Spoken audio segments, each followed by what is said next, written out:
श्रोता 3 प्रकार के होते भैया। तो आप लोग तो श्रोता हैं, कई लोग होते हैं श्रोता, उसको कहते हैं जो ध्यान से कथा सुने और समझे, हृदय में धारण करे, जो अच्छी बात मिले और जो त्रुटि मिल जाए उसको निकाल जाए। दूसरे होते श्रोता, कई लोग कथा में सोने आते हैं, सोचते कथा सुनने नहीं जाएंगे तो पड़ोसी कहेंगे बड़ा पापी है, कथा सुनने नहीं जाता, तो नाम करने के लिए आते हैं, चलो सो लिया, वो भी ठीक है। तीसरे होते श्रोता, ना तो वो सुनेंगे ना तो सोएंगे, काट छाट करेंगे, बाहर जाके कहेंगे उन्होंने का को ती बोल दिया था, का को ती बोल दिया था, ये प्रसंग उनका ऐसे था, मैंने तो ऐसे सुना है। तो भैया श्रोता बनने का प्रयास नहीं, श्रोता बनने का प्रयास करें। और यहाँ के सारे लोग श्रोता हैं, इसलिए भगवान की बहुत बड़ी कृपा है, सारी कथाओं को नहीं कहा जा सकता, इसलिए सब प्रसंगों को प्रणाम करते हुए आगे कुछ समय व्यतीत हुआ।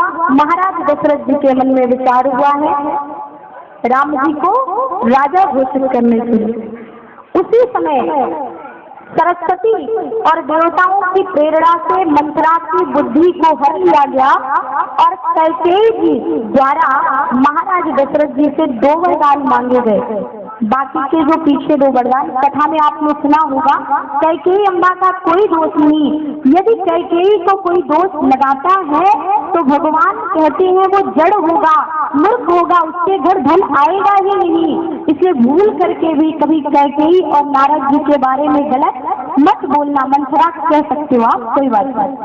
इसलिए कैकेयी जी ने सारे ऋषियों को बुलाया, विश्वामित्र जी, वशिष्ठ जी, भरद्वाज जी आए और अगस्त्य जी भी आए थे। मंत्रणा हुई गुप्त रूप से, ध्यान से समझना जो बुद्धि वर्ग लोग हैं।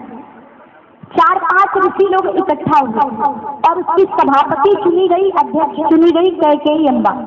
ऋषियों ने कहा, गुप्त रूप से हुई थी, किसी को मालूम नहीं था इस बारे में।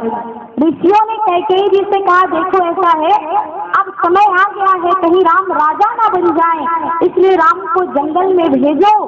कैकेयी जी ने कहा मेरा राम बहुत सुकुमार है, जंगल में जाएगा तो खाएगा क्या, भूखा रहेगा। विश्वामित्र जी खड़े हुए, बोले देवी चिंता मत करो, खाने की जिम्मेदारी मेरी, मैं ऐसा मंत्र दूंगा राम को कि भूख प्यास नहीं लगेगी। जाते लागी न क्षुधा पिपासा, अतुलित बल प्रभु तेज प्रकाशा। कहा ऐसी विद्या दूंगा कि राम को भूख प्यास नहीं लगेगी, और दिया था कि नहीं आप जानते हो मानस में। तो इसलिए कहा अब जंगल में भेज दो, अब तो खाने की प्रॉब्लम खत्म हो गई, समाप्त तो हुआ।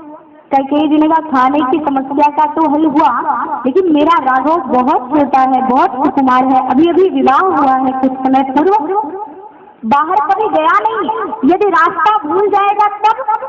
भरद्वाज जी खड़े हुए, बोले देवी चिंता मत करो, मेरे पास भेज देना और मैं रास्ता बताने की जिम्मेदारी लेता हूँ। और रास्ता बताया था, जब राम जी जंगल में गए थे तो भरद्वाज जी से मिले थे, आपने पढ़ा होगा चौपाई में।